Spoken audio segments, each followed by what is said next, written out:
ikaw ba ay isang nurse na papunta dito sa UK or nagbabalak pa lang pumunta dito sa UK? Maaaring napakarami mong tanong. Once again, always remember, Manong knows. We are using already Rewire for almost 2 years. My name is Sandra. My name is John. We both decided to invest a house in the Philippines. We have to send money or remit money, and we chose for Rewire. We chose Rewire because first and foremost about with the charge. It's quite low. I can recommend Rewire because it's safe. I will always recommend it to my friends. Mga minamahal kong kababayan, inirekomenda ko ang Rewire app tuwing magpapadala tayo ng pera sa minamahal natin sa Pinas.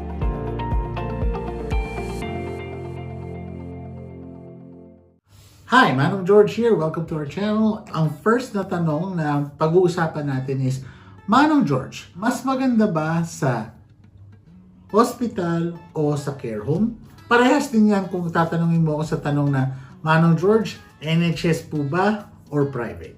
Ang first kong sagot dyan, kung NHS pa or private or hospital ka or care home, lagi mo yan iayon sa skills mo as a nurse. Bakit ka mo?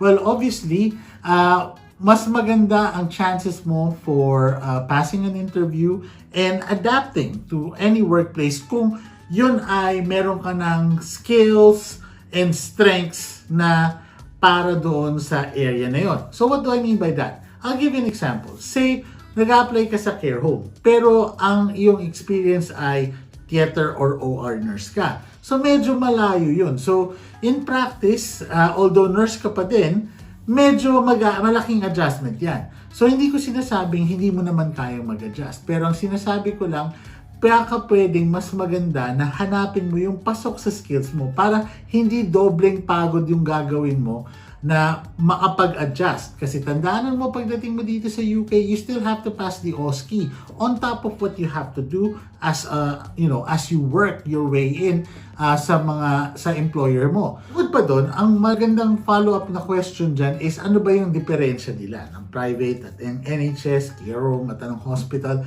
And bigyan ko kayo ng very small comparison lang naman, kasi if you want a more detailed comparison, we've done actually a video for that a few months ago. Ano bang diferensya ng NHS private hospital care home? So obviously, kung hospital at care home, the work is different. Conventional hospital would have more acute ang setting yan. Ang care home, you'd have residents. Residents who mean by what I mean residents is yung mga pasyente nyo or residente nyo is nakatira na dun sa area. So by that, magkaiba yung requirement of care nila. Okay? Also, may diferensya rin sa pay. When it comes to remuneration, NHS has a standard pay. Whereas, medyo variable pagdating sa private sector or sa care homes. Magkakaiba yan. Depende yan kung ano yung group ng care home or company ng care home na nag-hire sa'yo. Sa sweldo rin lang naman, what you might want to do is also check, Kasi some care homes might give you, or some private sectors might give you better pay talaga compared sa NHS. But double check and read the small print kasi baka yung work hours and benefits may drastic difference. NHS may standard work hours, 37.5 hours per week for a regular employee. Whereas sa mga private sector, pwedeng mag-iba yan, slightly different. So all these factors, they may not be deal breakers, but they are good to know and could work into your advantage kung alam mo yan. So make sure you look into that. Manong George, okay ba yung offer sa akin? Medyo general yung question kasi ang daming nagtatanong yan. However, the truth of the matter, pag kung okay ba ang offer sa'yo ng any employer, may it be NHS or private, is pasok ba siya sa sitwasyon mo? What do I mean by that? Tingnan mo kung ano yung offer na binibigay sa'yo. Kasi ang offer is, halos pare-parehas lang ang sweldo ng nurses, di ba? Meron niyang, siguro At most, £5,000 na difference, right? Annually. We're talking about annually. Pero, what you want to look at is, ano pa ba yung benefits na pwede nilang i-offer sa'yo? Lalo na yung benefits na pagdating nyo dito. So, what am I talking about? Look at accommodation.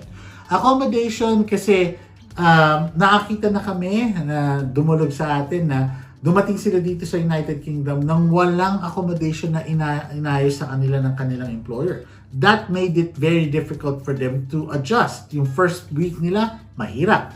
And is that something that you're happy with or nagulat ka na lang kasi hindi mo nabasa? So, look into that. Tignan mo rin, may iba nag-o-offer ng refunds. Refunds na kasama maaari yung NMC registration, pwedeng kasama ang refund ng English test, nakarani kami niyan dati. But hindi lahat pare-parehas ang na may ganyang offer. So, if concerned ka sa ganon, and if that's something that is very important for you, look it up sa contract offered sa inyo. Basahin po ninyo kasi doon niya nagkakatalo. Alright? Manong George, kamusta po ba ang cost of living? Now, the United Kingdom is a big country. Alright? Unfortunately, minsan may nakakausap tayo na pag sinabi natin, oh, I live in the UK, ang alam lang nila sa UK is London. As if London yung buong bansa. Actually, parang sa Pilipinas din, ang London is parang Metro Manila. Capital, parehas. And parehas din sa Pilipinas, ang standards of living sa Metro Manila, pinakamahal yan in the country. And kung lalabas ka sa countryside or sa probinsya, syempre mas mura. Parehas din lang yan dito sa United Kingdom. So, what I can suggest for those looking to understanding magkano ba ang cost of living sa specific area mo, may it be in London, inside London, or outside London, or the countryside, look into websites such as zoopla.co.uk or rightmove.co.uk. Bakit kamo? Itong mga websites na to or itong mga apps na to, pwede may downloadable apps yan. You can look into the price ranges of your rental, flat rentals or house rentals. What you need to do pag nagpunta na kayo dun sa app or sa website ng Rightmove or Zoopla is you need to write the town or the city kung saan kayo titira. Paano yung London? Ang laki nun. Kunin nyo po yung postcode at yun yung ipasok, yun yung i-entry nyo dun sa area. Dun sa search nung, pag nag-search kayo ng flats or ng houses to rent or to lease, ilagay nyo po yung postcode doon. And do a 1 to 5 mile radius para alam nyo kung gaano kalayo from dun sa trabaho nyo. Diba? You use it more in depth, makikita nyo rin dyan ang cost of bills like electricity, gas bills, nandyan din yan. So those are very good indicators para sa inyo na parating pa lang dito sa UK or kararating lang para magamit, para makita ninyo na ito pala yung average pricing dito, kaya ko ba to? So these are really helpful tips para sa inyo bago kayo mag-settle down dito sa UK. Pag nakita mo na kung saan yung accommodation mo, weigh it up against your commute. Okay? What do I mean by that? May iba kasi, like ako, nung dumating kami dito sa United Kingdom, ang una naming accommodations kasi lumipat-lipat din kami, is always tawid lang, ospital na. And that save us money kasi hindi na kami kailangan mag-bus. Now, bear in mind, hindi laging available ang mga next to the workplace accommodations. So, make sure, do your research. Minsan kasi, lalo na kung magre-renta ka from a private owner, say, minsan mas mahal pagkatabi lang ng ospital or ng care home. So, nasa sa inyo yan. Pag-isipan nyo kung this is something that would work for you. George, safe po ba tong area ko sa UK? Now, very good question yan. Kasi yung iba akala lang when you go to the United Kingdom, safe kahit saan. I suggest to make your research. Bakit? Kasi the United Kingdom is a big place. There are very nice places, good areas. But when you have that, there's also areas that might be a bit dodgy, to say the least. Next, check ko lang So, what you want to do is to do your research. Look at government websites like police.uk para makita kung ano yung crime rates. Kasi minsan, sa isang city, sa isang town, may isolated area na mataas ang crime rate. So you just need to move away from that pag naghahanap ka ng bahay. Pero another tip that you could use, marami na pong Filipino nurses all over the United Kingdom. With that, napakaraming Facebook groups that can offer advice, first-hand advice para sa inyo from their members. So, we have our own group, yung Filipino UK Nurse community. We'll post a link down below para maka-join kayo doon. And you could ask questions about specific areas. May it be in Southampton, Manchester, London, kahit saan sa United Kingdom. Kasi karamihan dyan, basta may hospital, may Pilipino. Manong George, may Pilipino po ba doon sa pupuntahan ko?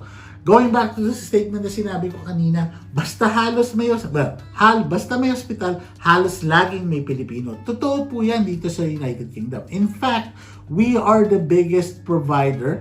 The Philippines is the biggest provider of overseas nurses here in the UK. And that's according to the National Audit Office of the UK.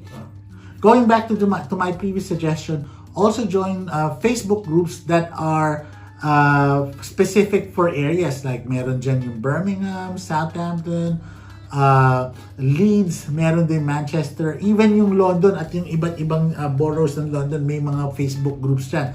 Why not try to join them para magkaroon ka ng network of Filipinos, hindi lang yung nurses, kasi who knows, you might need help from a Filipino accountant, a Filipino builder. At least you're making those right connections, maaabot mo sila.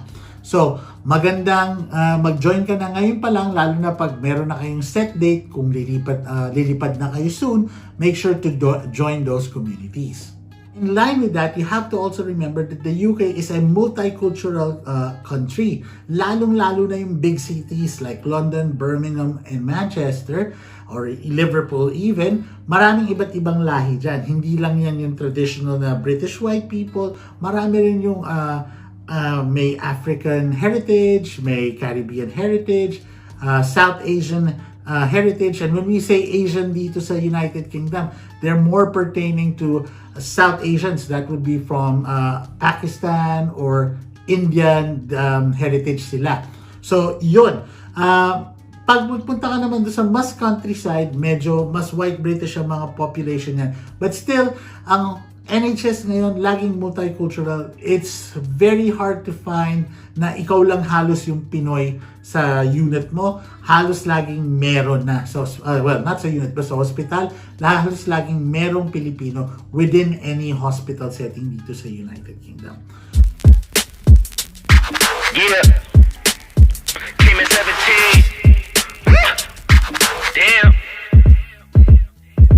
In the end, lagi mong tatandaan, when you are coming here to the UK, you always align yung mga questions mo with your priorities. Kasi tignan mo, ano ba yung importante sa inyo? Yung offer ba pasok dun sa plano mo na say, dadali mo yung pamilya mo dito, or gusto mo magkaroon ng mas malaking savings para mapadala sa Pilipinas? Gusto mo bang mag-connect sa mas marami pang tao like your community kasi madali kang ma-homesick?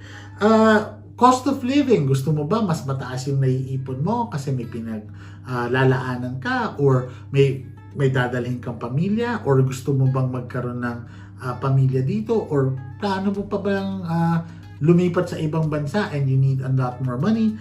And yung safety and the hospital, itong mga tanong na to, lahat ng mga ito, you should align this with your priorities and do your research. And sana with this little episode, we've given you some insights na makakatulong pagdating nyo dito sa United Kingdom. Always remember, Manong knows. Manong knows best, put your worries to rest when staying in the United Kingdom. Manong knows best.